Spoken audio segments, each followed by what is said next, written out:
Tul din is-sena il-Kunsill Malti għall-Arti b'kollox se jkollu 17-il fond għall-artist, 9 skemi li huma ġodda. Kollox dan se jammonta għal 4 miljun euro.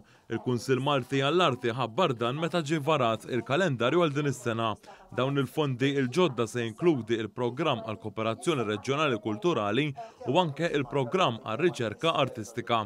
Il-kap tal-fondi fih dan il-Kunsill Rita Falzon spjegat dwar is-servizz ta' senserija bla ħlas li qed joffri il-Kunsill li bis-saħħa tiegħu applikant potenzjali jista' jiskopri u jistaqsi aktar dwar il-fondi disponibbli. Skemi ġodda oħra nistgħu nsemmu l-iskema ta' appoġġ għall-aċċessibilità u wkoll l-iskema għall-appoġġ għall-mobilità.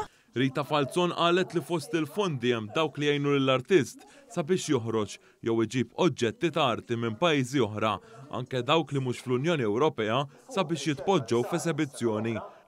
F'din l-attività ġie spjegat li f'Diċembru se ssir is-sitt edizzjoni tal-Premju tal-Arti u din se tibda ssir kull sentejn. Intant il-Kunsill Malti għall-Arti għaddej bl-istrateġija tiegħu sal-2025.